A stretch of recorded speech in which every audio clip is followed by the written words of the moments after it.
एक मोठी बातमी काँग्रेस संदर्भातली सोलापूरमधनं। विधानसभेच्या निवडणुकीनंतर काँग्रेस पक्षाला सोलापूर जिल्ह्यामध्ये मोठा धक्का बसलाय। जिल्हाध्यक्ष धवलसिंह मोहिते पाटील यांनी आपल्या पदाचा राजीनामा दिलाय। माजी केंद्रीय गृहमंत्री सुशीलकुमार शिंदे आणि काँग्रेसच्या खासदार प्रणिती शिंदे यांच्या कार्यपद्धतीवरती टीका करत नाराजी व्यक्त करत त्यांनी आपला राजीनामा हायकमांडकडे सादर केल्याची माहिती मिळते।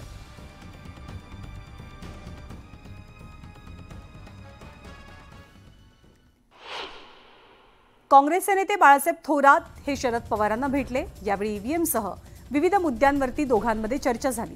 बॅलेट पेपरवरती मतदान घेण्याची अनेक गावांची मागणी असून बॅलेट पेपरवरती मतदान घेण्यास अडचण काय असा सवाल थोरातांनी विचारला।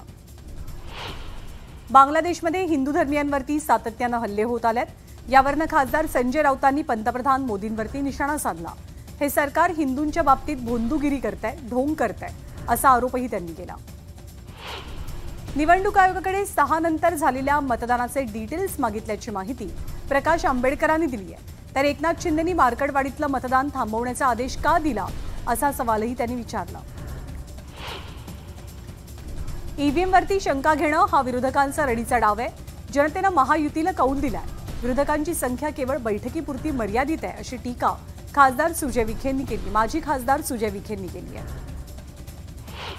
काँग्रेससह राष्ट्रवादी काँग्रेसच्या पराभूत उमेदवारांची शरद पवारांसोबत एक बैठक झाली आणि यावेळी विधानसभा निवडणुकीदरम्यान वाढलेल्या मतदानाच्या टक्केवारीबाबत संशय सुद्धा व्यक्त झाला। सुप्रीम कोर्टात याचिका दाखल करायची की नाही याबद्दलही चर्चा करण्यात आली।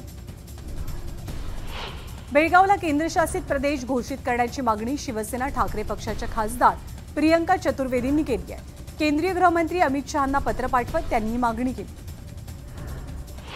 आमदार प्रसाद लाड यांना जीवे मारण्याची धमकी मिळाली आहे। मनीष निकोसे नावाच्या इसमानं प्रसाद लाड यांना अर्वाच्य भाषेत शिवीगाळ केली आणि जीवे मारण्याची धमकी दिली। या संदर्भात पोलीस तक्रार दाखल झाली आहे। सांगलीमध्ये काँग्रेसच्या वतीनं ईव्हीएम विरोधात आंदोलन पुकारण्यात आलं। ईव्हीएम हटाव देश बचाव असा नारा देत स्वाक्षरी मोहीम सुरू करण्यात आली। ईव्हीएमच्या ऐवजी बॅलेटवरती निवडणुका घेण्याची काँग्रेसची मागणी आहे। धाराशिव मतदारसंघातील 2,500 महिलांनी तुळजाभवानीची आरती केली। आमदार तानाजी सावंत यांना मंत्रिपद मिळावं यासाठी भवानी मातेकडे या महिलांनी साकडं घातलं।